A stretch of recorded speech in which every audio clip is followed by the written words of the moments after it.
Hey there, welcome to another episode of Killer POV here on Geek Nation. I'm Rob G from FEARnet and Icons of Fright.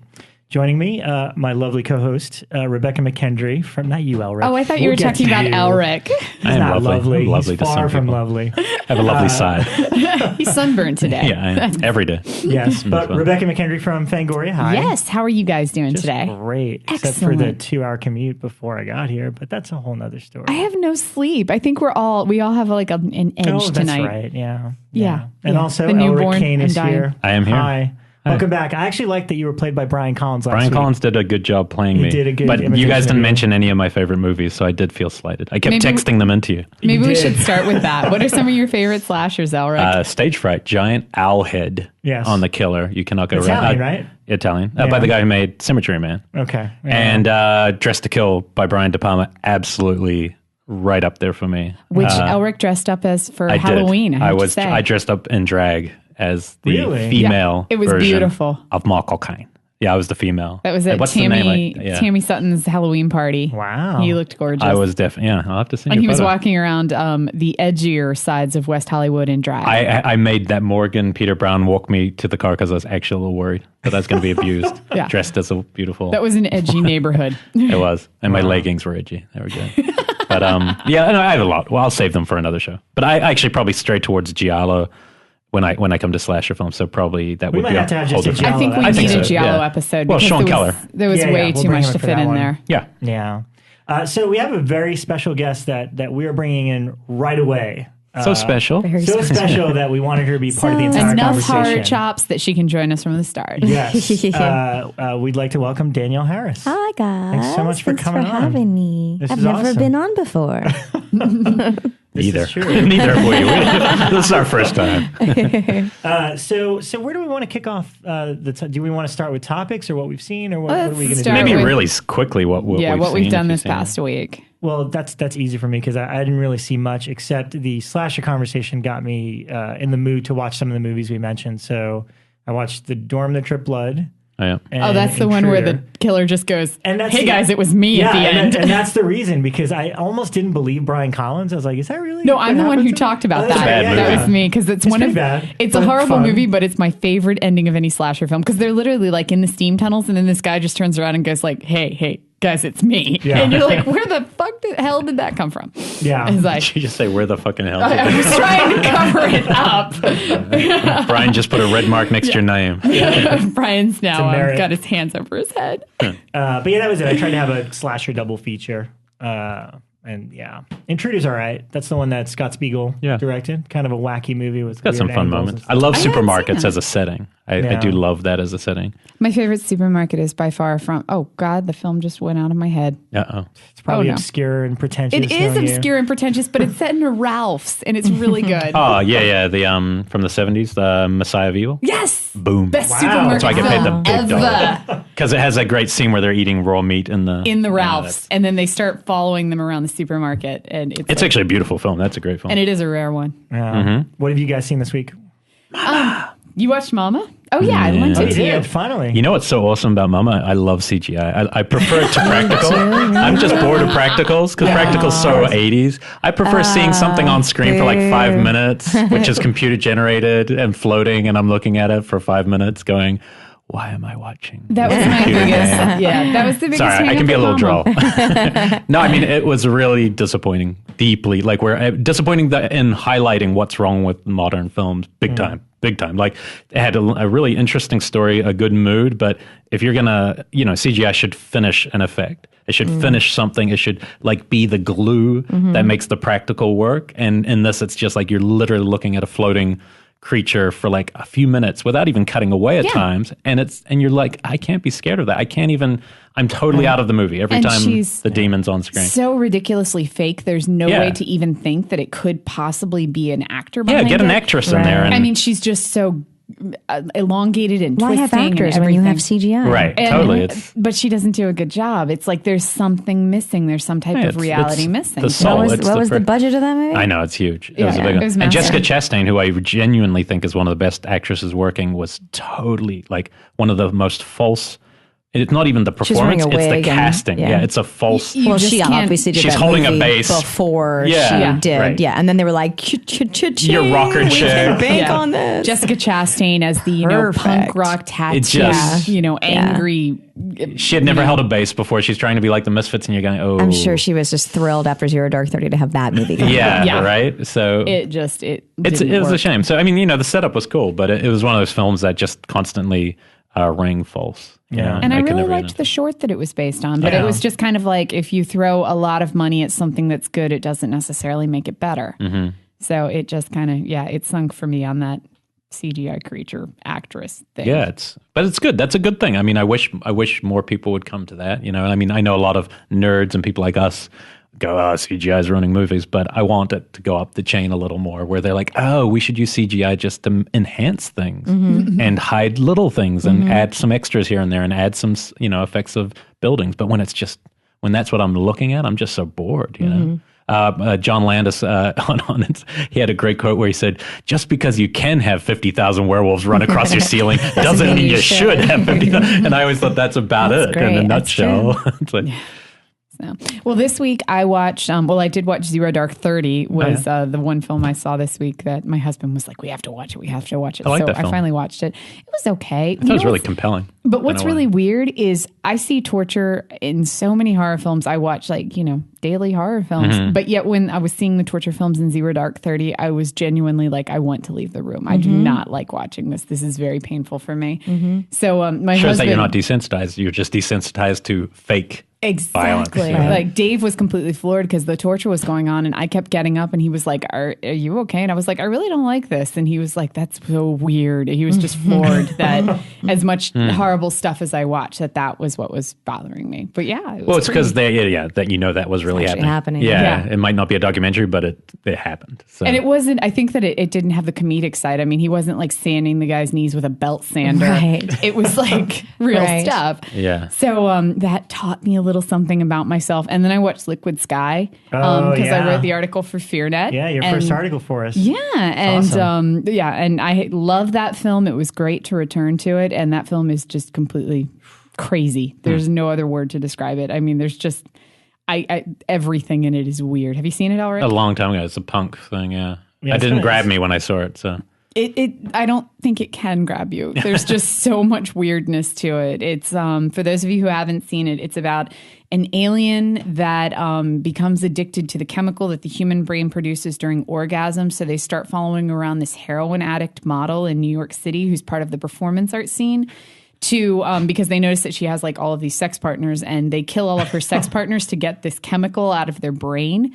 But that's kind of the normal part of the film because most of it is just built around this performance art that they're doing. And it's just weird. Yeah. It's bizarre. What's the chemical called in your brain? Did they ever name it? They didn't. But Okay. they compare it to heroin. They say it's like heroin for aliens. It's like Relic, where they took the little thing at the back of your But brain. then they were taking, it wasn't the hypothalamus. Yeah, that's what it was in Relic. No, I See, thought they do it in I Come in Peace, the Dolph Lundgren movie, Dark Uh-huh. Angel, but it's in endorphins. Oh, it was. No It one was the watches Dolph Lundgren hypothalamus. movies I except do. you. Yeah. You and AJ Bowen sitting around watching Dolph Lundgren. They're good. No, wait, what was the thing that that became elongated and From Beyond? Because that wasn't the hypothalamus. Frontal lobe. Yeah, that's The frontal lobe. yeah, it's part of the frontal lobe. Okay, that it had a different name. Something gland, yeah. Yeah. You guys are totally geeking out right now. We are. We totally do this. all She's the looking at us time. like, Should we text Oh, Jeffrey time Combs out. and find out what part of your It head? was the pineal gland. It was Oh, the pineal- it was the pineal gland. Yeah, very good. Okay. Yeah. He wouldn't have Horror known. films and parts of your He brain. only plays when on TV. Yeah, exactly. Yeah, I remember right before I moved here from New York, my friend Kathy back in New York was like, before you leave, I need to give you a gift. We're going to sit down and watch Liquid Sky.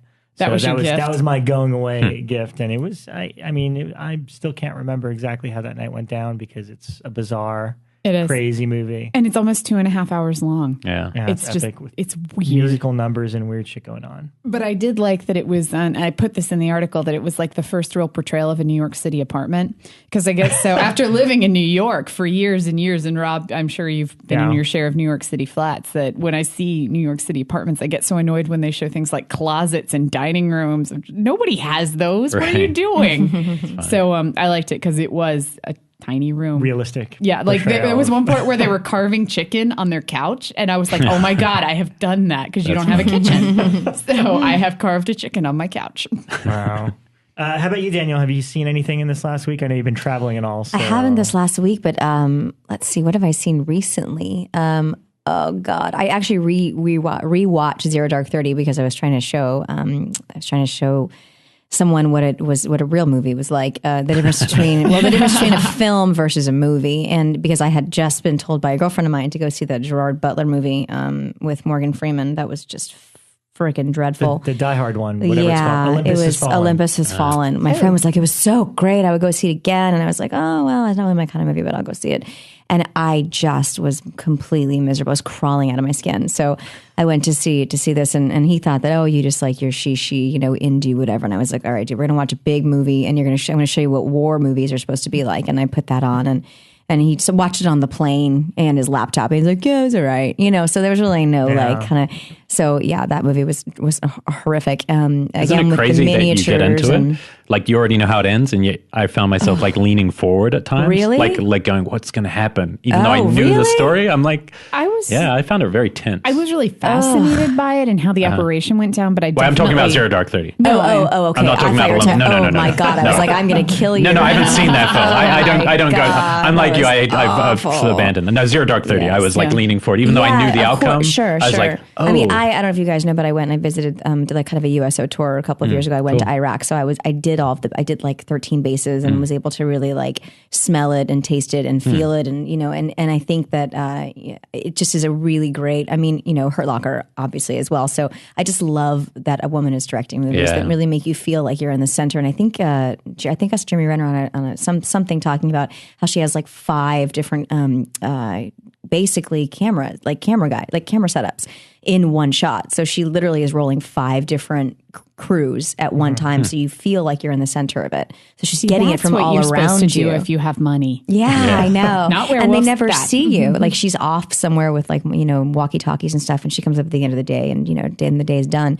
So I watched that again, which I loved, and then I saw Spring Breakers, which I loved. Yes. I love Spring Break. I love that there were all these 18-year-olds in there that thought that it was going to be a movie that was marketed for them because it was so brilliantly marketed. And James then they Franco were sitting and a there, bunch of girls in bikinis. Totally. And they were like, yeah, Spring Break. And then they're like sitting there going, I don't get it. And they're leaving. It's like and an I just thought it was experimental great. art film. Yeah, He's the like, editing and they're like, they're laughing. Everyone's laughing at them. And I just love that stuff. So I loved it.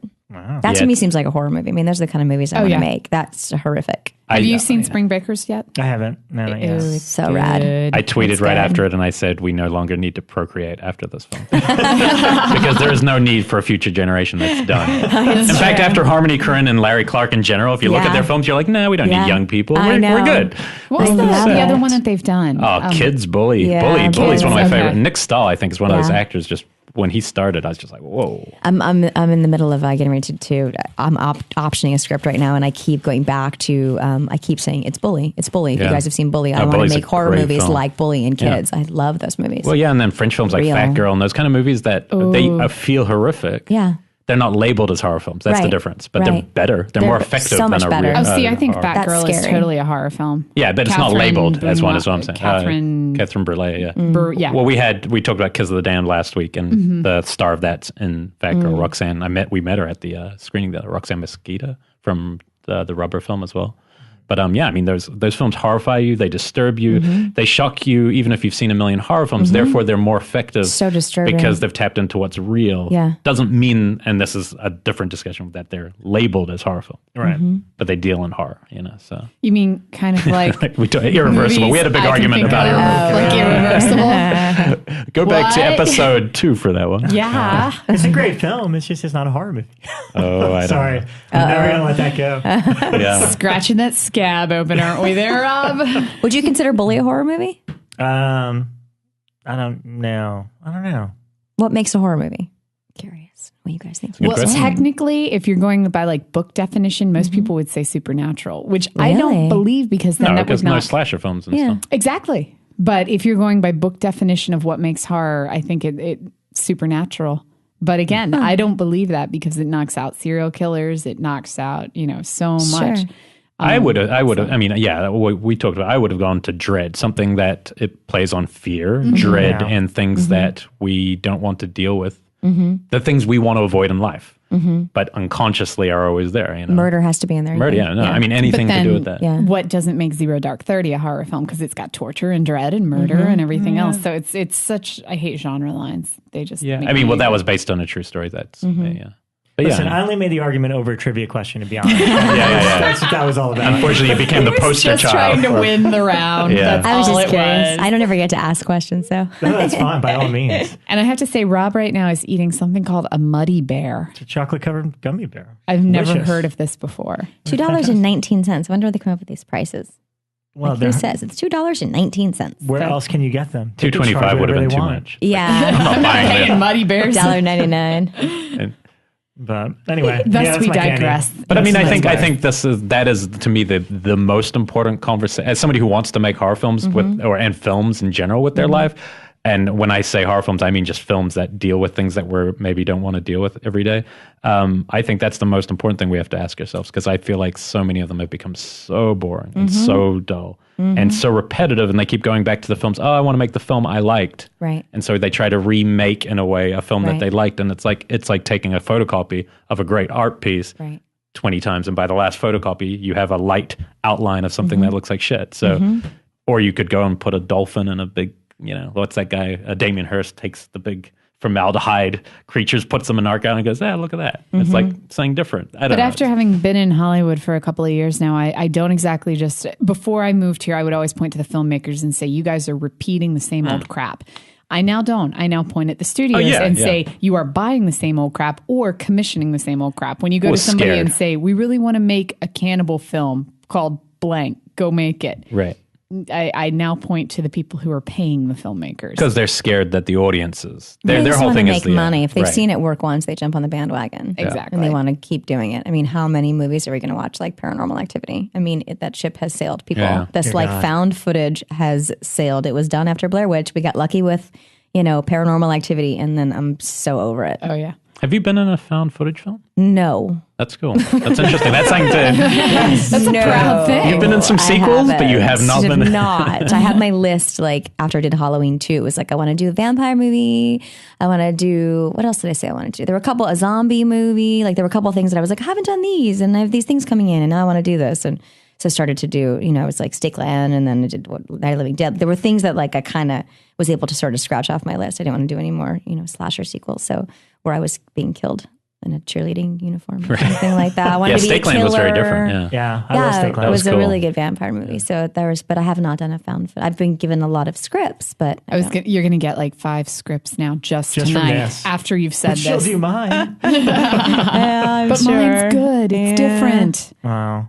Well, there's so many different things I wanted to talk to you about. I'm trying to figure out where to start, but I guess why don't we talk a little bit about the directing thing? Because correct me if I'm wrong, but it seems like I thought I read you say in an interview that you kind of want to gear to doing that almost exclusively now, if you can, as opposed to acting. I think it's sort of a little more up my alley. I mean, I think that maybe it's just because the stuff that I had been doing, but I don't know. I think I just have a control issue. So I think I like to just be in control. I just really like the process of the creative process of really being able to do something different, I think. And I think that I have been continuously showing up on sets as an actor, and they want this. They hire me because they want something specific. And therefore I'm kind of in a box. I'm able to still play and do what I want because it's genre, and I have the freedom to just go. No one tells me what to do. They're all scared of giving me notes because I just do it. So, but I think that being a director, I love not getting in hair and makeup. That's my favorite part. I love coming on set with a baseball hat and being able to tell everybody what to do and work with my actors in a way that I haven't been able to be worked with. You know, I don't know, is it because they've been scared to tell me what to do, or there's just really, I just kind of instinctually just do it, you know? So it's been really fun to be on the other side of it. And it's the hardest job I've ever had in my entire life. And I think it was just feeling like it was getting easy as physically hard and emotionally hard as it is as an actor for the stuff that I do. And it's damn exhausting. I just felt like I needed to be challenged a bit more and learn. I've been doing it for how old am I? 35. I've been doing it for a long time. And you can't pay to go to school for what you can learn on a set. And I thought I knew a lot, and I did, but the night before I went to set, I was like, I don't know if I could do this. I don't know if I could do this. And, I don't know as much about lenses and certain lights and things that like they say I'm not supposed to know about, even though I've been on set. And I've always been someone to ask the DP. And, I really am not someone that's ever in my trailer. Well, sometimes, but not all the time. And it just feels better. I like getting down and dirty with everybody, and being able to like things that I loved, like doing the music and doing the score and, color correcting and the editing drives me crazy, but I do know what I want, and I'm really specific. So, and I wanted to make a movie that was just sort of fun and like simple and kind of cool and geared towards like us, that didn't have all of that, we didn't have time or money to do anything. So it was it was a serious challenge, but I think that I'm ready to do it again. I'll never shoot in 10 days ever again, as long as I live. I can't believe you did that. With 7 cast in every scene in one room. Like, just, I would rather die than ever. And I would never have done that as an actor either. I feel bad for those people. I don't know how you did that. I shoot shorts, like 10-minute shorts in 2 days, and I want to kill myself at the end of those. It's really, really, really hard. And I was like, I can do it. And it's just the hardest job in the world. It was so difficult, but I just was so excited that I loved it. There was like, I was just happy to be there. I had such a great time, for as challenging as it was, that I want to do it again. I just now know what I don't want to do next time. Would you want to do a genre piece or a non? Yeah, it's like what we were talking. Write what you know. So I think that's sort of where I am. But I don't have a desire to do a franchise. I'm not trying to create the next monster. I don't know enough about CGI. I don't usually watch movies that have a lot of it in it. So that wouldn't be something that I would direct. It's really about character for me. So I did find a script that we're optioning right now that is really a lot like we were talking about, Larry Clark sort of. It's got that tone, Spring Break. Like, it's got this really disturbing, disgusting, intense feel to it that feels really real to me, and a chance to kind of play around a little bit and have it cross over as well. So maybe if I wanted to do something else, I could, but it will still appeal towards the fans. And it's a great movie so I can pull some of, my genre friends into it, as well as some, up and comers in the indie world, and be able to go to Sundance and go to Tribeca and do stuff where, if I were to do just a horror movie, maybe they wouldn't be as open for me coming in. You would only play in like a midnight cult spot. Yeah, pretty much. But that's cool, I'm into that. But I think that I need to open it up a little bit more in case I do want to do something else. Because the fans are still going to support it. I'm still going to do what I love to do and what I know. So that will already be there. But I want to, try to kind of break into some other stuff. I just want to make a good film. Right. I want to make a really good film. I don't want to do a movie. Yep. And I see movies all the time, and I'm just, like you were saying, I'm so bored of movies. Is there a pressure? One thing I've never understood is when actors cast themselves in their directing films as the lead. God. And the reason is so stupid. Well, I mean, and there are some great ones out there. Yeah. Obviously, it's worked a few times, but in general, it's more like, when I watch that, I'm like, but that's the whole job of the director. Yeah. Like, the whole job to me is watching the actors. Yeah. You just know you look good. Yeah. So if you're on screen, like Ben Affleck and Argo, I'm watching that just going, okay, you're directing the people in most of these scenes. Right. But who's watching you? Right. How is this being done? If all goes well and we do end up doing this movie, my producing partner is Kimberly McCullough, and she directed it. She's directed a bunch of shorts that I've been in, and she's an actor as well, but now directing. And I trust her with my life, and she's my producing partner on this movie, and she's going to be on set every single day. And mostly because I do have a role in this movie, because I learned from among friends that I should have put myself in more of it, because as far as distribution goes, that's what I was going to ask. In the movie? Is there pressure to have your name in it? Yeah, there is, but I didn't understand. I still didn't know what I brought to the table, I guess. Right. I was like, but I'm directing. They're like, but you need to be in the movie because no one cares that you're directing it. And it's like, well, I didn't know. I'm in it, but like for a minute. So I was like, oh, well, next time I guess I'll put myself in it. It was a pretty awesome cameo. It's about as good a cameo. Right? In fact, the whole dream scene's like, I love the whole dream. We shot that in like an hour, literally. That's pretty. Actually, you know what? That's funny. That was towards the end of the shoot, and that's actually when I came to visit. So I don't want to give the cameo away, but I walked in and you were in your cameo outfit. And the first thing he said, he was like, don't say a freaking word to anyone. I was like, don't say anything. Don't say anything. It's a surprise. But there is a little bit of pressure, I think, to do that. But I would never. I just feel like the last thing I want to do is I don't need to give myself an outlet as an actor to star in a movie. I've been given that opportunity so many times. Right. So, and I do want to move towards directing more than acting. So I definitely don't need to. That would just be hell for me. The day that I did have the cameo, I'd forgotten that I was working. Like I was like, oh my God, I'm working today. There's just like there's disconnect from being director to actor. And again, I would prefer wearing the baseball hat by the monitor, but I will have a small part and my producing partner will be watching the monitor and giving me notes and directing me. Like I actually need it. I mean, I don't want to just go get in the editing room and go, oh God. I don't want to edit. I don't want to edit myself either, to be honest. I mean, that just sounds awful. I don't think I would ever get it done. I don't know. It's like putting together a demo reel. You just can't. How do you pick your stuff? Yeah, it's always so bad. It's like listening to yourself on tape. It's just, or like on playback, where it's hard to watch yourself. It. I sound like a valley girl. I mean, I just weird. I'm like, do I have this like sing-songy kind of thing I do with my voice? You say totes a lot, like totes. I keep hearing every 5 seconds you're like totes. For sure. Whatever. If you want to see a really great example of why you shouldn't direct yourself, watch Dennis Hopper, who's a great director, I think, but the last movie. He made that when he was at his highest. It was after Easy Rider. And I kid you not. And that's not discussing his career. There are scenes where it says missing reel in the movie. It comes on screen, it says missing reel. And it's so out there. Is it done artistically? Kind of, but there were stories like during the shooting and post-production that he would just let any hippie who was high come into the editing room and just cut what they wanted. God. And he would just let it happen, man. What about, look at Zach Braff's movie. What's Zach Braff's movie that he directed? Garden State. I loved that movie. Fun, I definitely am not saying that it's not possible to, but then again, really it's not like his performance is the thing you're going to remember with that film. It's the film itself. And he doesn't stand out nearly as much as, why did her name just go away from my brain? I don't even remember who's in that, actually. It's the girl from Black Swan. Natalie Portman is, she's the one who stands out in that movie. But that's like most leads. They're kind of like any kind of A storyline. They're just sort of there to carry the story through, and it's everybody else that makes it good. So he just had to kind of show up and say his lines, and he wrote it, so he's going to know his dialogue. So I guess that's the hardest part too. Yeah. He's about to have $5 million on Kickstarter. So. Right. Which is something that I have in the news segment, because that's been a huge debate this week. So we'll get there. So, I mean, overall, is there a release date for Among Friends yet? Yes. We're August. I don't think we've announced it yet, though. It's sometime late August, I believe. Okay. Right on. So, I mean, I know you finished it maybe a year ago. So what's it been like kind of... I mean, this is the first movie you directed, so going out to see it with people and kind of getting their reaction. It's been cool. It's hard because some of the festivals are smaller, or like we played in Sitges in Spain, which is like the best festival ever. But we were on at like 4:00 in the morning. Whoa. After 3 hours of femme fatale. I mean, just like craziness. So that it's really hard to get a vibe. But we played in Edmonton, and we played in Canada. We played in.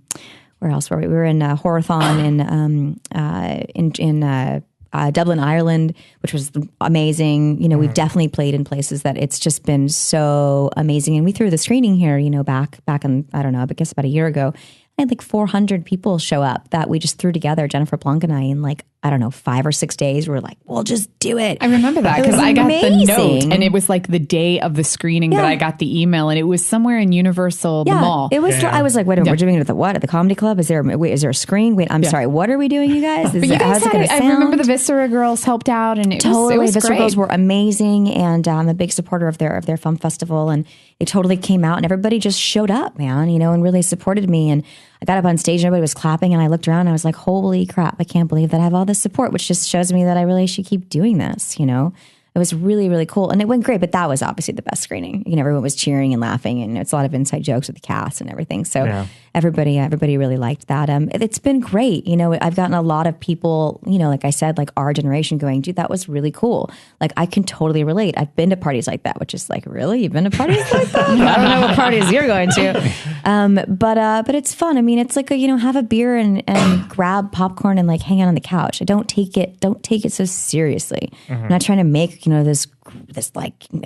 big movie. Just, it's kind of fun and easy. I need to be able to go somewhere from there. So, just start here and then we'll move up from there. Right. I actually saw your short Madison that you did a few years before that, and I thought that was actually a pretty good Thank you. short. Yeah. Was that the one part of the Stakeland thing? No, that was a different short. I like that. Is this the short good. that was played good, at really Viscera simple. last year? Did it play Viscera It was last year? the one No. That was my friend Kimberly's, I believe. That was okay. Nice Guys Finished Last. That was good. Okay. Yeah, that was good. So she's the one who's I've seen producing that. That was my good. next movie with me. We creatively were very similar in style.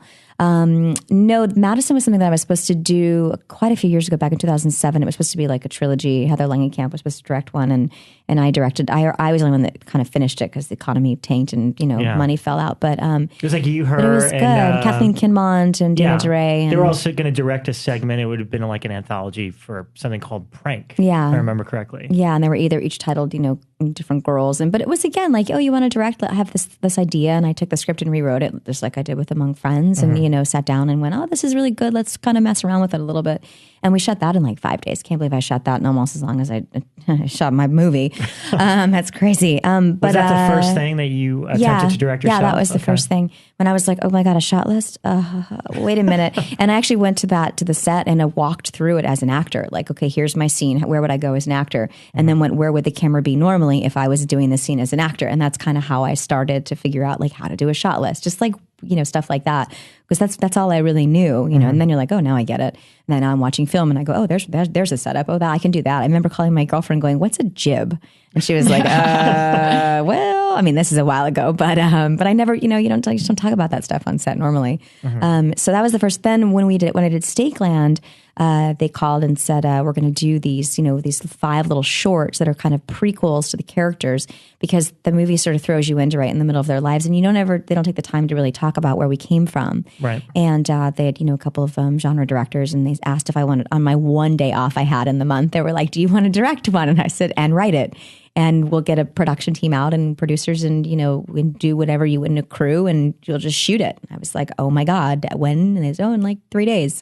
Oh my God, yes, I do. So I did Willie's story, and I wanted to do something, because all my stuff is kind of like, Prank was very just like character stuff and very basic, like When a Stranger Calls, like really simple setups and stuff. I think I had like one like roaming camera shot, but it was the same kind of grainy look-ish, like misty kind of. And then I wanted to think a little bit more like Stakeland, which to me was just about the scenery was the main character of the story, I felt like.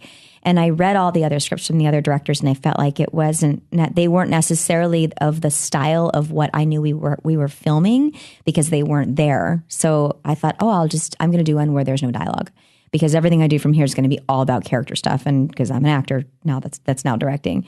So I did it with no dialogue, and I thought I loved doing it. I just enjoyed it. I was 3 hours sleep and up, before the sun came up, ready to get cracking.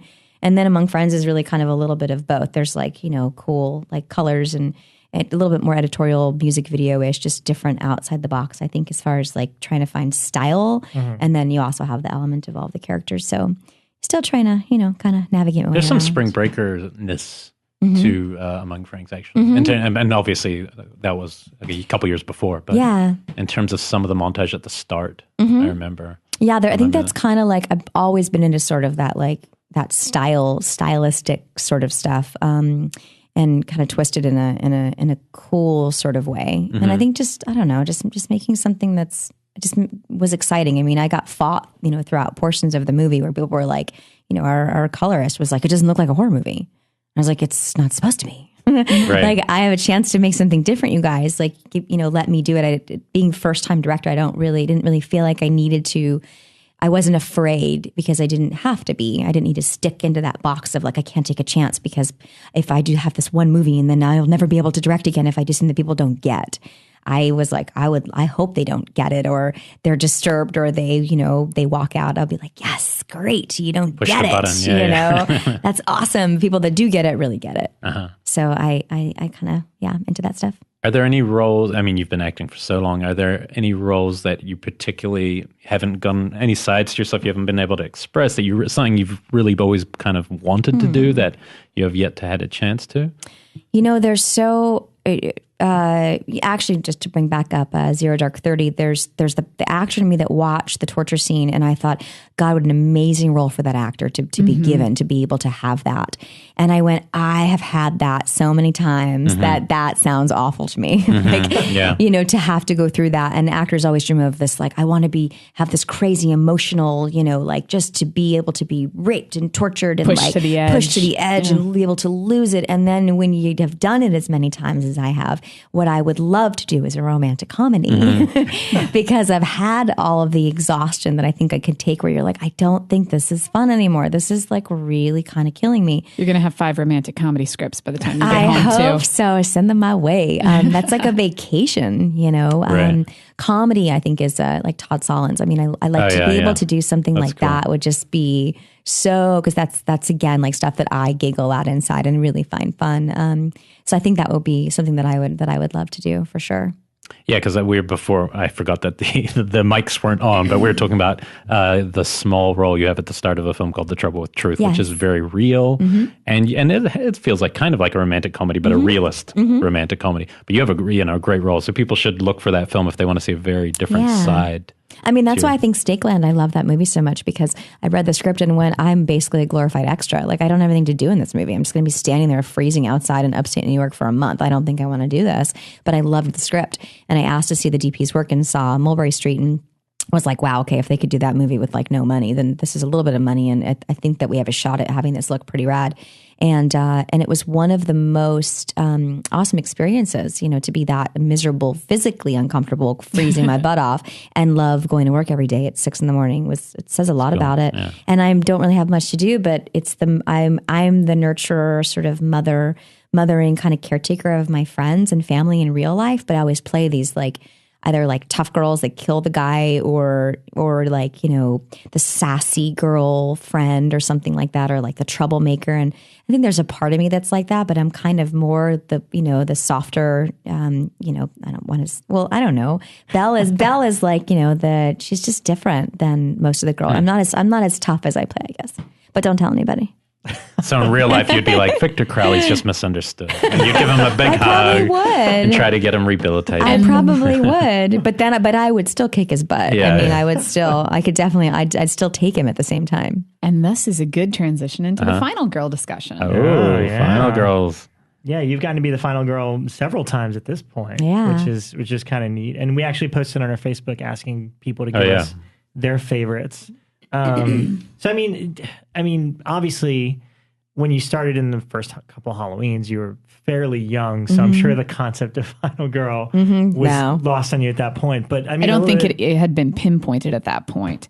Like it wasn't. When did Carol Clover? I think maybe like 87. 87. Her book, but I mean, I think they were called more like Survivor Girl or the Last Girl, and then it got kind of she wrote a thesis on it and kind of pinpointed some of the tropes. I mean, the fun tropes of it are like the thing when you go back and watch Friday the 13th films, especially, is the names. It's so fun when you realize it had to have been purposeful, because they all have like these gender neutral names. I wrote down some of them. It was Stretch, Teddy, Georgie, Ripley as an alien, Sydney. These are all, and it's amazing that they all have it. So you're like, either this is happening on these male writers who wrote all these scripts are unconsciously writing this, or you were thinking you're reading too far into it. Maybe? I know, but it's I don't know, but it's Jamie's a boy. Yeah, Jamie's a boy name.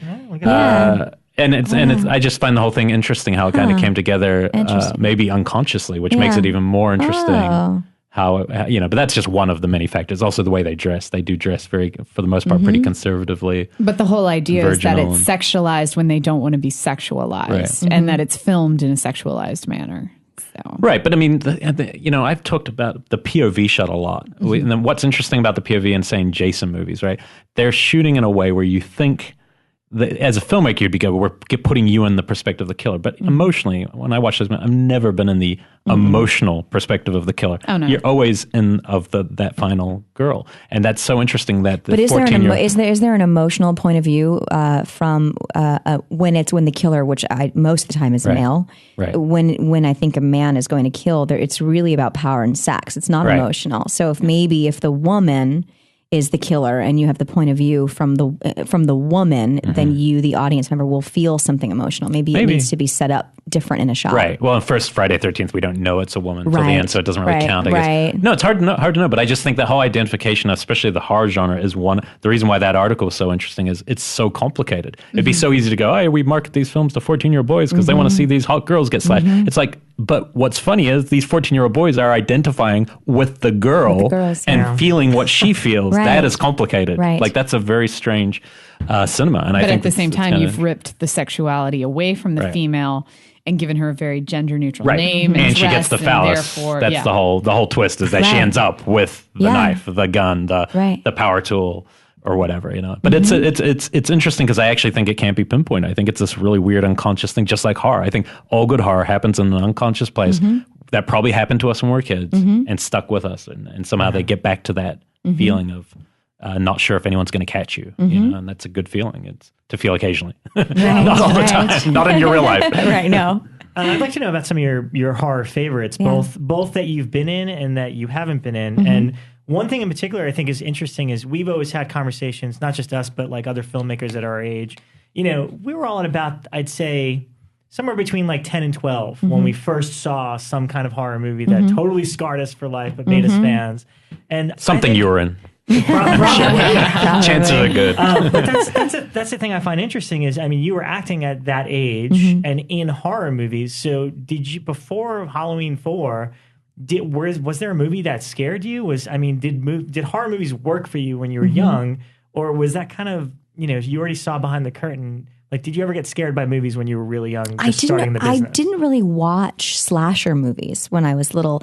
I was scared of like the Cookie Monster, of Gremlins, of E.T., like all of the kind of puppety Muppet sort of stuff scared me. And I think that's why Poltergeist would be the first kind of movie that I think scared me. And it was more because of the clown. It was more because of like the things that were coming alive in our room. So I think as a child, I had this like thing called Zippy. It was like, I don't know if you guys had, it was like some kind of chimpanzee thing that was similar to one of Poltergeist. But a lot of that stuff, like even now, like I love the Muppets, but I watched The Great Muppet Caper the other day on TV, and I just got sucked into it, and I went right back to this place of it being a little bit scary for me in some weird way. And I always said, like, we all grew up loving the Muppets and Sesame Street, but I'm sorry, if Kermit the Frog walked through the door right now, you guys would probably run screaming just as quick as if some guy came busting through with a machete. You would. That would be really scary. For me, it would scare. Maybe it's just me. Peculiar. I don't know. It's just a frog. But it's really, you know what I mean? But I totally get that. I'd be mortified. When I was a kid, Alf scared the crap out of me. She's got the Alf thing. Yeah, I totally. And I've told them before, I was like, I have this Alf thing and I used to have, my parents bought me this Alf doll, and I used to think it looked like a wolf, and I used to put it in my closet every night before I went to bed because he scared me. There's the guy that actually was, which I didn't realize there was actually a person in there. He did it. Was at this signing. A collector's show here in LA 2 weekends ago, and he was sitting next to me, and I couldn't stop looking at him because I was picturing Alf. I was just kept thinking about Alf. The guy who did the voice? No, there was actually a person in there. Yeah. Oh, really? Yeah, he's a very small. I mean, obviously he's one of the. Wow. He's very. I did not know that. Yeah, I'd actually there's a person in there at times, which is totally crazy. But I think that sort of, Gremlins was the first movie that I saw, and I saw it in the drive-in. Yeah, they were scary. And I don't own, believe it or not, everybody, don't get mad at me, but I don't actually have anything horror in my house at all. But I did do a convention in North Carolina a couple weeks ago, and I bought a Gremlin puppet. Cool. That's awesome. And it is in my living room. People come in and it's got the 3D glasses on. Oh, cool. And now I want to get Spike, but I still trying to find him. But that's all I want. I couldn't stop talking about this thing all weekend. I was like, I have to have it. I have to have it. I have to have it. And my man was like, if that's what you want, like, I'll get it for you. And he negotiated with this guy all weekend, and we brought it on the plane with us and went through the X-ray and the whole thing. And people were just like, oh my God, you have a Gremlin. That's so cool. That's funny. And it's, just reminiscing. But I'll tell you, there's times where I come up my stairs and at night, and there's that little girl inside of me that looks over by my front door and goes, oh my God, there's a Gremlin in my house.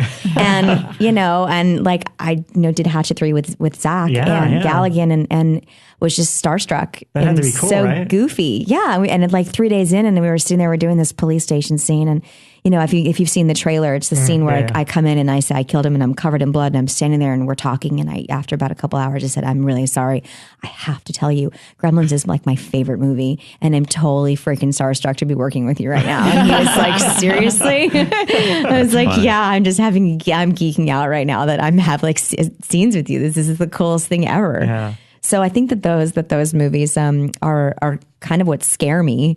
But I don't know. I mean, that's what I grew up with. I mean, I didn't really grow up watching slasher movies. I wasn't really. I mean, my mom could care less, but I think I was then desensitized a little bit because you're there and you get to see it. So right. I guess I was more curious, not necessarily slashers, but you said Poltergeist and Gremlins and stuff like that. But again, I was probably, I guess when I saw Poltergeist, I mean, I guess I was, I don't know, maybe, about Carol Ann's age. I think that's the same way that, like girls or kids or, why people maybe again of our generation have stayed fans of mine because I was a little girl in these movies and you guys all grew up thinking that it could have happened to you because rarely did it happen to children back in the 80s, I guess. There wasn't as many as there are now. So it's just been like that, being able to identify and feeling like it's you or your little sister or your brother or your best friend or your girlfriend or someone about that age. Because 10, I guess, is probably right about the age that you start watching those movies or sneaking in when HBO comes on to watch them at night.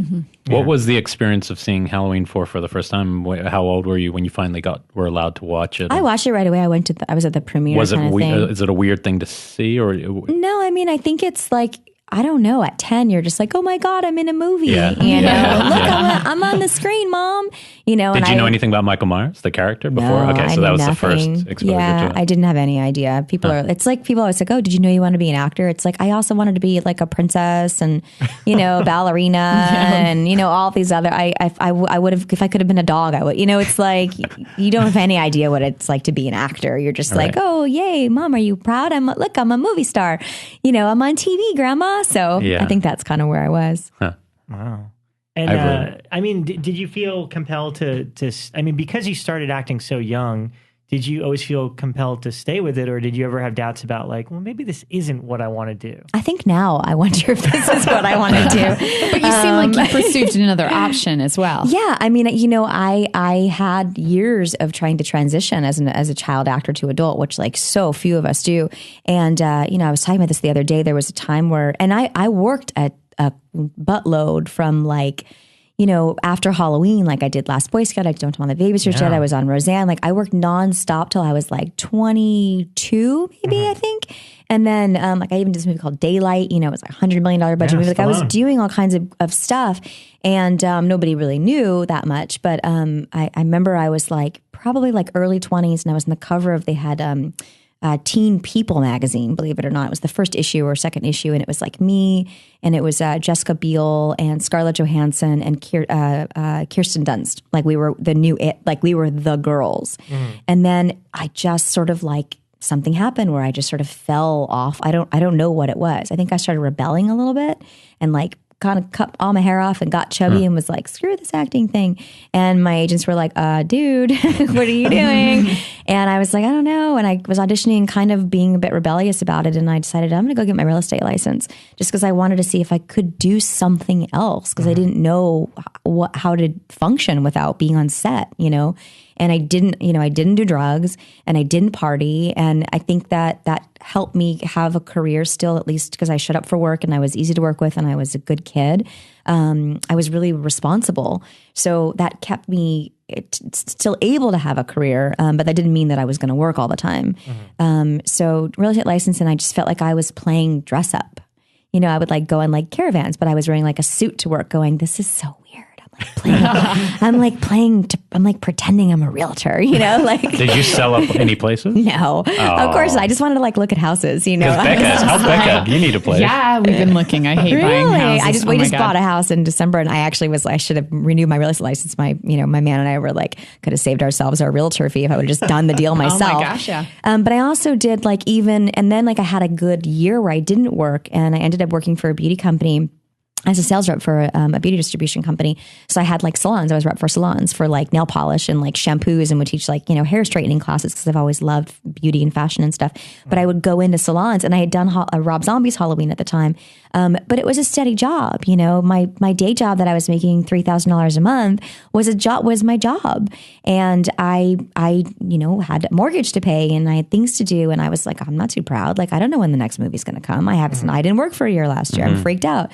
But I would go into the salon, and they were like, dude, aren't you in a movie right now? Yeah. We've talked about this before, but I know that outside of LA, most people think that as soon as you're in a movie, you've bought your $5 million mansion. Apparently. And you can retire at that point. And I keep telling people, I'm like, most of the people I know in this industry, no matter how many movies they make, they have a day job. Yeah, basically. And I did, you know, and I really liked it. I mean, the consistency of knowing that I had something to do and being like, I would go to trade shows, you know, it was like, I'm working for $100 a day selling Moroccan oil, but like, cool. Like I get to go fill my cabinets with like free samples of stuff. That Moroccan oil's in my shampoo. It's great stuff. Yeah, it is. It says on the front, Moroccan oil. Yes, but that's not the real original Moroccan oil, but I won't get into that now because I don't work for the company anymore. Argan oil. Yes, exactly. Where's Sybil Danning? Oh God, yes, I know. So anyway, you know, there's definitely I don't know exactly what we're talking about, but I've tried a bunch of different things and then kept and realized like I can't actually like go leave and do movies for a month and expect to come back and have a job. I need to like really do my job. So I don't do that anymore. And now I just work. Stick to the pitches. Yeah. Well, we do still have to talk about our favorite final girls. So we should start. I mean, I assume you watch some of these movies. Do you watch any where you're like, wow, I really love what she does, the empowerment of that character? No. I mean, never. No, I'm just kidding. No final girls, you're like Jamie Lee Curtis is crap. I don't know. You know, I'm so hard on women in this genre, you know, that I have a hard time sort of believing that, I mean, you know who's going to win at the end mostly, you know, I just have a hard time. I can see when actresses or actors are phoning it in. So I'm always like, oh God, but you know, there's times where I'm like, God, she's so great. What's AJ's girlfriend's friend's name? She does so many of these movies and she's so great. She's blonde hair. Brie? No, not Brie. Does a bunch of other movies. Then they did, obviously where he rapes her, but, that's like in every movie. Amy Simon. Amy. Yeah. She's a great director. I mean, her film was my favorite film of last year. Like Sunshine was my number one. She's wonderful, but she's like kind of one, like her, when I think of like the, you know, the last girl, like the final girl, she kind of is one that I root for because I see her giving 100% and I want her to. It's not because she's pretty or because Horrible Way to Die was one of the ones. Wonderful. I love that. I love that movie. There's something very real about her. I can't put my finger on it. I like the real girls. It's a quality that horror sometimes lacks, is that real, like going for a realistic tone rather than more of a genre tone. It's right. I don't want to see Jennifer Love Hewitt win. Yeah. You know what I mean, we want to watch her for a while. Well, but you want to watch her. I used to. No, when I was a kid. But like that's how I see some of the time. Or you see, like you were saying, sort of the, you know, non-gender specific, like, you know, I don't know. And then I don't know where I fall into that too. Like I'm usually the last girl there. So I don't know what maybe it's just that sort of like Amy, like kind of appealing to sort of the every person where I'm not threatening, but I'm, you know, you want to root for me and then you're not, you know, I don't know. Maybe it just sort of stirs up something because we're sort of the every girl. And an underdog size wise. Yeah, against for sure. Victor Crowley, especially in your case. What about you guys? I mean, who are some of the ones? Because she's talking about realism. I think sometimes it's not even about like a good performance so much as an emotional feel. Like what's her name? Marilyn Burns in Texas Chainsaw Massacre. What she does in that film, it's not. I don't know anything about her character. No, I don't even know if there's a character. But what she does with her eyes and her emotion, and I don't know if that's just the director scaring the shit out of her. Yeah. I have no idea how that film was made in that sense. But her performance, I feel everything she's feeling. Her and just in the eyes and the absolute just. There's like a commitment to the vulnerability that I think and it may not be an actor thing as much as just a woman thing. Right. That you allow yourself. I mean, I'm much more vulnerable and accessible on film than I am in real life. Right. Because it's the chance. And the few times Amy and I've hung out, like her and I are very similar. Like she's strong. She's a tough girl. You know, she's super cool and she's chill and like she's totally accessible and normal, and real. Like I think I am. But like there's something on film that you tap into that and you're like, wow, I like you're you're amazing. And I know they hung you upside down for 5 days and you didn't complain one time and you gave it 100%. That's hard to find. So I think that those roles are like, those actresses are few and far between. I don't really see very many. I see more, Brittany Snows, I think, in movies, unfortunately. Yeah. But I don't know. I mean, Amy and I don't have big boobs, and we're both, like the normal, like, I don't know, we're just sort of like the regular girl. So maybe that. Well, I think that does fit into the type. And we were talking about most of the classic final girls didn't have that kind of build. It was about... They were 7 out of 10s. Right. They were always like 10s. Yeah, my favorite was Shauna McDonald in The Descent. I love because I love the progression of that character. Yeah. I love how she went from victim, which is the classic role, right? You're going from victim or somebody who's been traumatized to someone who literally bursts out of blood and says, "Oh, I'm the warrior." Right. I just love that. And she was also great performance. I love that movie. Yeah, I do too. I think it's probably one of my favorite recent horror films. But that also just that role, a really strong character, And you didn't have to see all the BS parts of it because there was a lot of other stuff going on in that film. A lot of other characters. But what are some other ones that you guys I was always a big Ripley fan. Yeah, well, she's the old, she's kind of the ultimate, I love her. And I also I liked Sidney Prescott just because that was when it really started to shift and she fell into the same final girl tropes, but at the same time broke them all. And I really liked that element. Again, she's like a girl that is accessible. Yeah. She's a 7. Like she's like, you could date her. She wouldn't turn you down, but you'd want to be her friend. I would have hung out with her in college. Totally. Yeah, me too.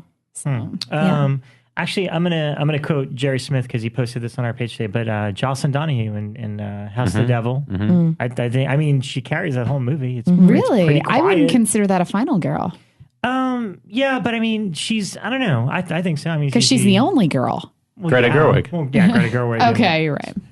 Who would have thought Greta Gerwig would be the one who would end up in Arthur? Like, would have this huge career, and you're like, wow, she came out of like Joe Swanberg films. Where did that? It's crazy. Shocking. I can't even believe that. But in terms of modern ones, she's one that I think is interesting, and I'm curious to see what she does in Insidious 2. Right. Well, I guess the difference maybe even in the terminology is like, is it somebody who survives a film? Like Marilyn Burns survives, but she doesn't actually take on. And what you do in Hatchet 2, you take on, and you take the power. That to me is what a final girl is, and maybe Survivor Girl is someone who lives through a horror film. In that case, wait till you see Hatchet 3. Okay, you're in jail the whole film, right? You never leave, and that's the end of your role. Okay. Actually, Ellie Cornell in Halloween 4 or 5 was my favorite final girl. Like, obviously, I like Jamie because she was my age, but you always kind of have a crush on the older babysitter type. Oh, sure. It would have been weird if you had a crush on a child. Yeah, even if you're a child. It's just weird. There's a joke on Holliston all about that, but we'll have to wait. But yes. In fact, I remember being really upset seeing Halloween 5 in theaters.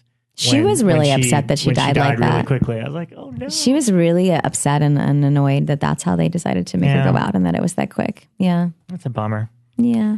Caroline Williams in Texas Chainsaw Massacre 2 is really good because it's really funny. Like, to me, that's a very funny sequel. It is. Because the male hero is I can never get tired of talking about this. He is the worst hero in any film in the history of cinema. And you look at the history of cinema, the worst hero is Dennis Hopper as the sheriff. Lefty is his name. Every time he tries to do something, it fails. Like, he puts out his hand to pull you out and he drops you. And I mean, just the whole movie, but she has to get empowered. And it's a good performance. It's very funny. And it's a weird film. Hatchet 3 too, she's great. Yeah, she's great in Hatchet 3. Yeah. Cool. Every scene I have is with her. Oh, cool. Wow. Oh, that's fun. Yeah. I did not know that. That was not a plant for the guest.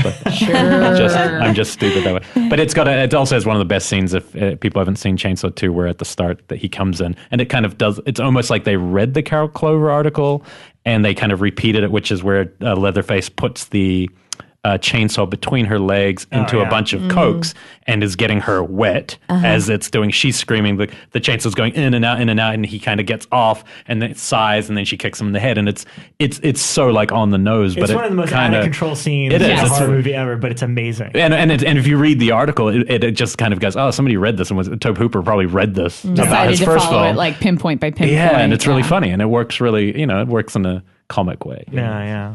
Wow. So wow. I got a wow.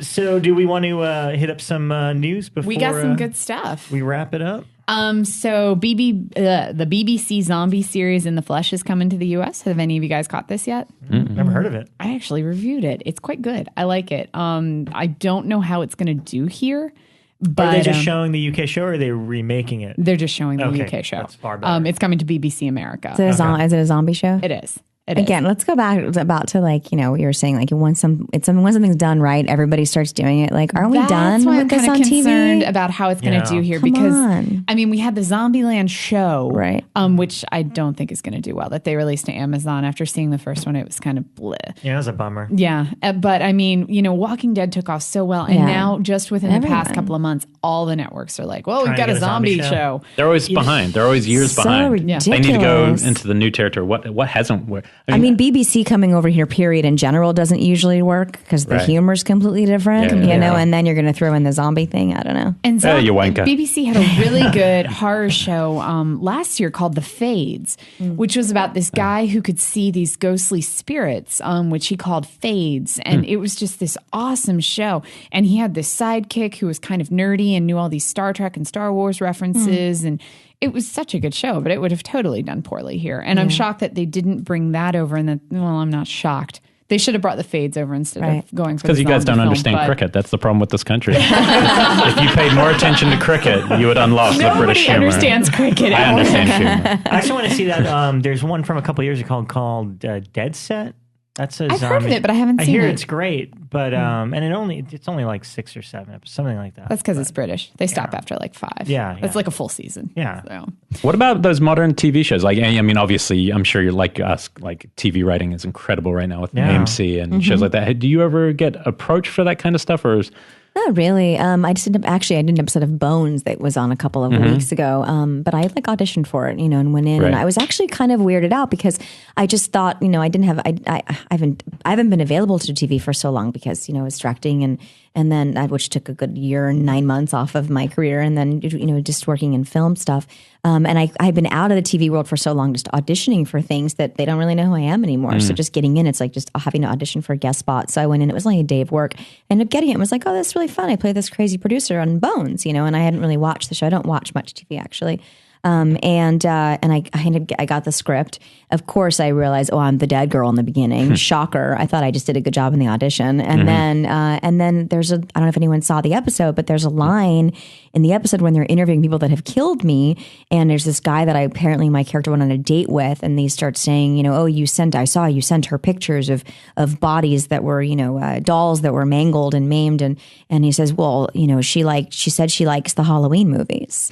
So they wrote this into the script. Oh, weird. And I was sitting in my car reading it, and I got really upset about it. Yeah. I was like, I don't like this. They're totally like, I feel weird. I don't want to be. They're using your star. Yeah, it was really kind of strange. That's interesting. Kind of on the nose. It was on the nose. And of course, and then, I read Twitter and everyone's, because I'm like, watch me on Bones. And everyone loves that they said that. They're like, that's hilarious.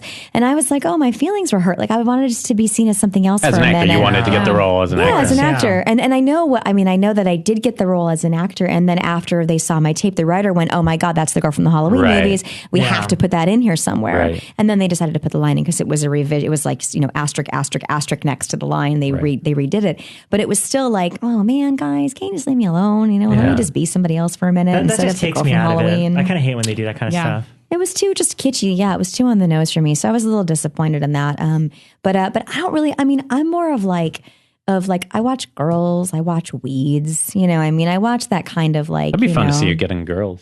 I would do. You're in the same orbit. Lena Dunham was in Ty West movie, kind of in a small role. Hey, in the pizza parlor. He could make a call for me. Yeah. I love that. But that's like saying, that I want, back in the day, I wanted to be on Sex and the City. I would have done anything to be on Sex and the City. So it's a dream job. So I don't know. I think Girls is better. I mean, I think the writing is so smart. So good. It's really fun. I love it. And I don't mind seeing her naked. Good for her. Screw everybody. I know she's trying to prove a point. Great, let her. Who cares? Everyone makes such a big deal out of that weird stuff. But I would love to do more. I would love to do TV. Again, it would be such a vacation. Yeah. So nice. I'm doing genre independent movies. More news. Also in news, we've had The World's End trailer released today. That was pretty cool. Yeah, it is. And then we also had it released a couple of weeks ago, and the name is escaping me now, but the other End of the World trailer that has James Franco. Oh, This Is the End. This is the end. So we've got The World's End and This is the End, both of which I want to see. Which one hits first? I think This is the End. Do you know, Rob? Volcano or Dante's Peak? What's funny? Always happen. Well, because Armageddon or what was the Armageddon. Yeah, Deep Rising. Yeah. This is the end. want to say is in June or July, but that's more of like an over the top gory satire with like those guys playing themselves. At World's End is Simon Pegg and Nick Frost. It's not what I thought it was at all. For some reason, I thought it was going to be exactly like This Is the End, but yeah, it's they're playing characters, but they're trying to get to a bar at the end of the world. They're part of like these college friends that when they were younger, they tried to do a 12-bar like crawl, and they never made it because whatever. And now that they're like in their 40s, it's like we have to try. The last bar is called At World's End, so it's like we have to try to have 12 pints at 12 bars and end up at World's End. And then it looks like there's like a bunch of aliens or the world actually starts ending. It looks like snatcher type people with glowing eyes. It looks way more sci-fi. I was like, oh, I didn't expect that at all. What's Brad Pitt's? What's that movie? The Brad Pitt's World movie? War Z. World War Z. More zombies. CGI, so there you go. CGI. At the end And of they the world. CGI'd zombies. Yeah, you think? Looks painful. see. 50,000. So let's see here. What else do we have? Oh, the big news from this week. Ray Harryhausen passed away, Yeah. which is a total bummer. Yeah, pretty much. I think somebody, I'm quoting somebody else, but it's like if you had any passing interest or were inspired by anything that's monsters in movies, it's because of him. Like, Yeah. he And was kind of even still, like when I was a kid, I watched Clash of the Titans and Jason and the Argonauts over and over. That skeleton fighting scene in Jason and the Argonauts just stuck with me. Yeah, for The me, Medusa. Medusa. Yeah, Yeah, I was just Medusa so scared me. obsessed with that Medusa scene in Clash of the Scary. Titans. Scary I have face. his autograph hanging right above my desk, and it's been there for years. And yeah, he's just one I of the never think guys it's that I big a love. bummer though. He's like these are the kind of RIPs that I like because it's like this guy won. This guy had a huge career. He's like in his 80s and he's beloved by everyone. It's sad because they're not here, but it's also just like, hey, it's nice to have that little celebration. Such an of these amazing amazing people's lives. artwork. Yeah, it's cool. So also this week, they announced I Spit on Your Grave too, Jesus. which makes me giggle just because With phlegm. Where do you Just go? Where The do you wind. go from there? We also saw Is Sarah in it again or not? No, they kind of That's it. started. I mean, over. I mean, she's smart, but I wouldn't It's do it again. Anchor It's Bay and Cinetel again. So right to DVD, basically? I would assume Yeah. so. Yeah, But I mean, do we really need another one of those? I don't think so. But apparently, somebody thinks it's going to make millions. So yeah. well, the first one probably didn't even make any real money. Did you ever audition for anything like that? That just like because I actually had a few girl friends that auditioned for I Spit on Your Grave, the remake, and was so thankful they didn't get it. I was going to do Mother's Day, actually. Oh, The Mother's Day remake? yeah. Darren Lynn Which Bousman role? one? And the Rockabilly chick. Okay. And One of the baddies. One of the yeah. three baddies. Huh? I only saw literally 20 minutes of it on TV when I was in a hotel a week or so ago. I hadn't seen it. I didn't even know it actually came out. But I was at I think it might have been a FEARnet party out in Comic-Con 2 years ago or something when I was there with Fear Clinic. And I ran into Darren and was like, dude, what are you? We need to do something together. And he's like, actually, I'm doing this movie and we're kind of have our choice, but maybe I can get you in just to get you in front of the producers because nothing's done yet. And I said, let me go in there. So I went in and he's like, oh, it's a remake of Mothers. And I thought that would be so cool. Oh, God, should I do another remake? Maybe that's not such a good idea. I got to be careful with that stuff. And I was like, well, let me go in there. So I thought, Rockabilly chick, kind of fun, sexy girl, playing in my 20s. I hadn't done that and whatever. And I went in and it was just, he's like, they couldn't quite convince them to go with me because they'd already had their kind of mind made up on the other girl. So I ended up not doing it. And then I saw some of it recently and I was like, what is this? Yeah, And I was it's kind not of a remake watching of it. Mother's Day. It's really not. It was kinda really just uses the different. name. Yeah, it was really different and not what I thought it was going to be. And then I saw the cast. I was like, I'm kind of glad maybe I didn't do this. Maybe I'll save some working with Darren. It's a rough movie. I mean, I've told Darren it's not exactly a pleasant. It's a well-made movie, but not the type of thing I want to watch on a Friday night. It's that whole, but it's also its intense. problem is character orchestration. It has a couple who are really realistic, Right. Then some who are totally fake and would never know each other. That party is the Right. fakest thing I've ever seen. Oh yeah. And Sean Ashmore's storyline feels very real. Yeah. And Sean Ashmore, you're with him. And you're Right. like, oh, I like He's this great. guy. Right. Yeah. And Rebecca De Mornay nails a great performance. But so there were when you some not have good actors in there though. yeah, and I Yeah. imagine in the mixed bag. independent world, that's one of the toughest things. And when you have that many characters, and you had this problem in your Yes. film, orchestrating all those different Yes. styles in a short amount of time is probably a hard. It's really thing to do, difficult. yeah. And you're casting last minute and everything Yeah. falls apart. And then, and then you're like, oh God. And then you're screwed. Yeah. 'Cause Right. 80% are wonderful. And you're just hope that you can focus on them and cut around everybody else. Right. It's Sometimes like a you tunnel. can't though. Yeah, another film like that's your buddy. What's the one? The Xavier's film set in the bunker. Xavier's The Divide. The Divide. Another film where there's it. different types of performance Right, levels. They're all right, intense, right. but some people are better at improv than others. Right. you know, Michael and that's- Biehn. Yeah, he is and Michael was awesome actually in it. that was actually Yeah. one of the best things he's done in a long time. Yeah. But people are pitched in different places, and that's Right. tough in a Yeah. movie because you want it to feel real, and that's why being the director is keeping the whole bubble going. Everyone has You to know, be on the it's- same page. Yeah, which you is got to bring some up, bring some down. right. It's interesting, and the bigger the cast, the harder probably that is. Mm-hmm. So it's interesting. Well, also this week, speaking of zombies again, we had the Rec 4 poster came yeah. out. Oh, I Very haven't cool seen it. looking. Cool. It's No one told me. I mean, you don't really see too much, but I'm just excited because it means Rec 4 is coming. Does it mean it will be non-found the- footage because the second half of the third wasn't found footage? I don't know. It's the girl from the first two? It's her face. Yeah, Yep. okay. So, yeah, it continues from 2. Yeah, I think it picks up after 2. I'm assuming it's going to include some found footage elements. I don't know if it's going to rely on it as heavily as it has. I mean, because in the third, they kind of broke away.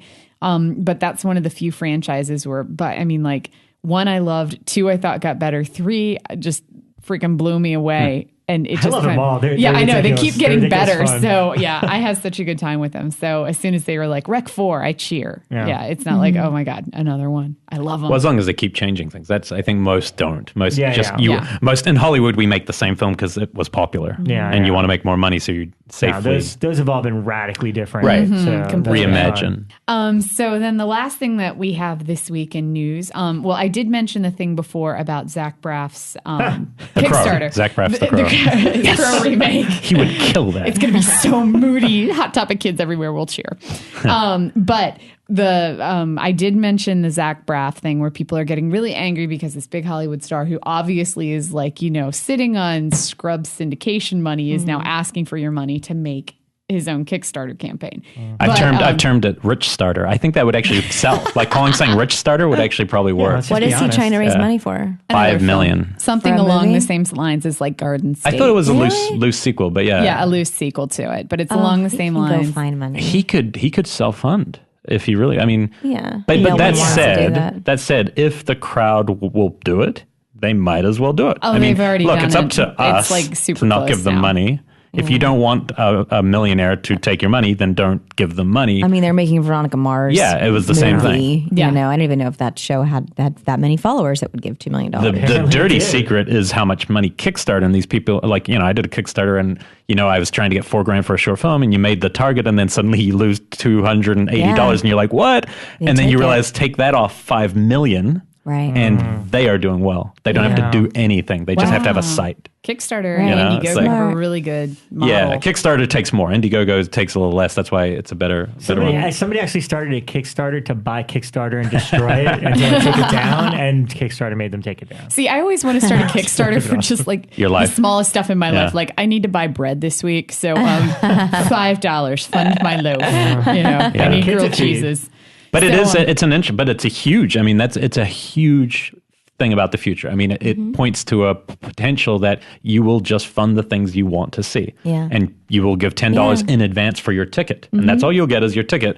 But you fund it 2 years earlier. Well, they've already you know? started doing this. They call them push screenings, Right. or I Or think tug. it's tug screenings. yeah. That's it. And it's where if you see a film that you like and you want it to come to your town, you can launch a tug screening. And if they get 25 tickets Right. sold, fine, they'll screen it at the theater. But But I'm if they saying that to don't- even make the movie, You have there to will buy be no your studio. It will be like bypassing the studio, and it'll be like, do I want a Hatchet 4? Well, if we want a Hatchet Right. 4, we We pay for it in pay for it. advance. It's like selling Yeah. the theater or the Pre-tickets, movie yeah. in Yeah. advance, which is what they used to do. And I don't think this is bad. This is a fantastic thing for the future of We can cinema. control it, yeah. Yeah, it's just when it's people who can fund their own movies, it maybe rubs us the wrong way. Yeah. You've been braffed. So the last thing I had this week, I actually put in just because of Elric, and I know there's a film in here that he and I love.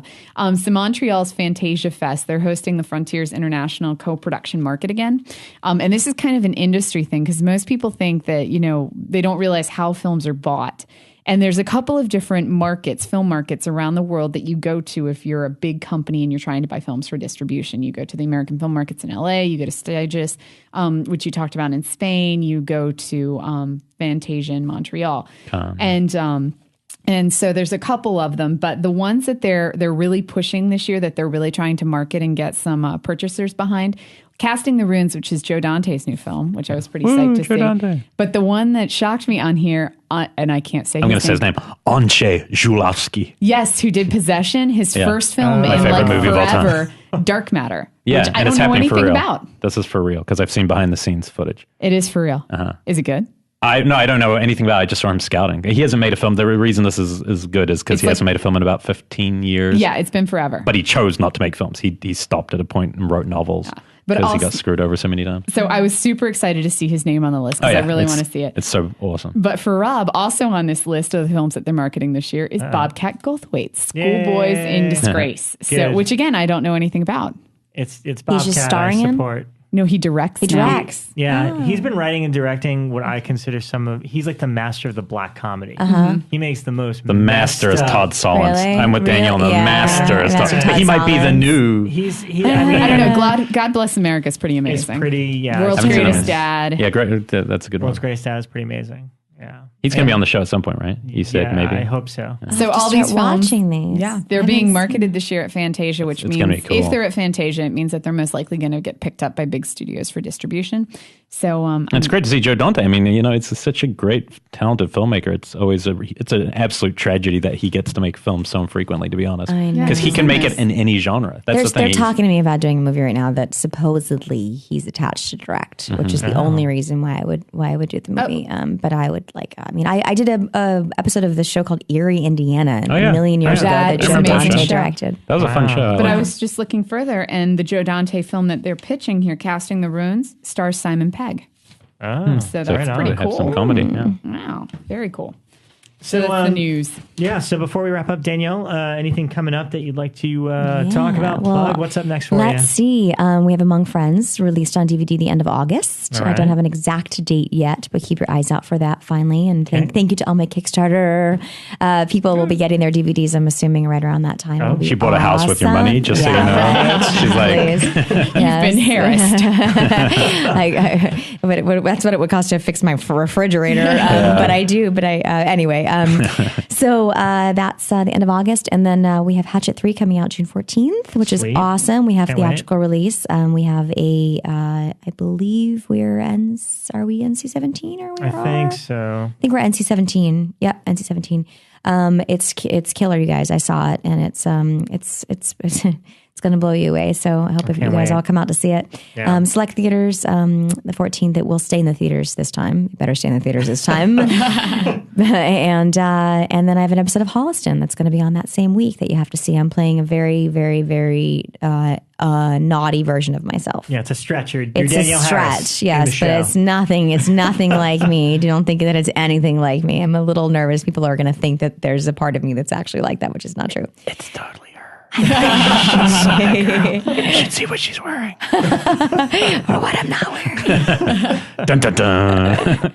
Cool. And where can we find you online? Do you have a Twitter? I and do. stuff? My Yeah. Twitter's Halloween Gal. Thought it's kind of fitting. I tweet more than anything. I don't Facebook, you guys. So when you're sending me, there's like 1,800 Danielle Harris's. They're not me. There's one that I think Logan, who does my DanielleHarris.org page, runs. That's like kind of like the real one. But other than that, it's not me. I have like very few people on my real Facebook because it's the only way that I can tell people that I'm like alive and like still functioning in the world. So, but I do tweet back, and people will write, stuff like, I would die if she tweeted me. And then I'm like, don't die. And then they go, oh my God, I just died. So, but it's mostly pictures of my dog and some weird pictures of, stuff when I'm working and, kind of cool things. So, but I'm definitely a big Twitter. And I have Instagram too. I think that am I Halloween Gal or Horror Gal, one or the other. And then I'm launching my website at some point. It's been forever I've been talking about it, but horrorgal.com is going to be coming up soon, and that's really kind of like a virtual convention, kind of all in, like VIP access to all sort of your genre stars that maybe you can't travel to go talk to and see, and just sort of the behind the scenes of how these people really are, and some cool stuff. I think I have like a YouTube channel that I did like random questions. Oh yeah, I remember that. That was just awesome. like really fun stuff, because we're all kind of quirky and weird and cool and kind of a messed up way, and I wanted to be able to show the fans that's how we really are. So maybe we'll have our own podcast one day, just like you guys. That would be really cool. We could be guests. Can we be on guests? there. Yeah, let's do a crossover show. Sure. So keep your eyes out for that stuff. Awesome, cool. Anything else, guys? Oh yeah. Where can we find? No, tomorrow. You. I'm, What's tomorrow? Okay. I got into movies Roman Polanski was my first favorite director. My second favorite director was William Friedkin, and tomorrow, for the first time, I will get to see him at the Arrow Theater, introducing one of the best films that no one's ever seen, called Sorcerer from the 70s. I've seen that. I that own film. it. Well, that film no one had saw because the prints have been gone for 20 years. He had to fight to get it back. He's going to be there with that, signing his autobiography where he lays everything out on the line. Pacino will not speak to him again after this bio hit because he said he will not leave. Besides his love life, which he didn't want to hurt people on that level, but and it's with cruising. And so he's going to be there and the next day too, on Friday as well. And there might still be tickets. I haven't been this excited for anything for a long time. I'm kind of thinking I might need to join you for this. I posted it on everyone's page last week. I was like, everyone Friedkin's going to be here. Because he's a really smart filmmaker. Just really, really smart filmmaker. I loved Bug. My husband and I were talking about that last night because we're getting really excited about Michael Shannon and Iceman. Oh, yeah. And Killer Joke blew me away. Yeah. This is a film by a nearly 80-year-old, and he's just sharp, Yeah. Sharp director. But anyway, so that's tomorrow, so I'm just jazzed. Well, yesterday by the time this airs. Oh, yeah. Way to go. This would have already happened. That's all right. All right, well, you can find me at Icons Rob G, Elric at... on Twitter. Elric Kane. Elric Kane. Yes. Or a jump cut cafe. I'm Rebekah McKendry. I have a couple of Facebook pages, and they are all me. And I think. And then I've got Twitter, also Rebekah McKendry. You can find me on the Fangoria page. There you have it. And then, of course, Geek Nation also is at Geek Nation. So. And the Killer POV show on Facebook. Yes, we need more likes. And we're Facebook. getting a lot of discussion on there. We've got some fans now. We've got a stalker too, I think. So awesome. Yeah, it's Thank become you for a good all time. three of you. It's awesome. All right. And thanks so much to Danielle for dropping Thanks, by, guys. giving us That's fun, her time. It was awesome. Sure. All right. See you next week. Take care. Bye.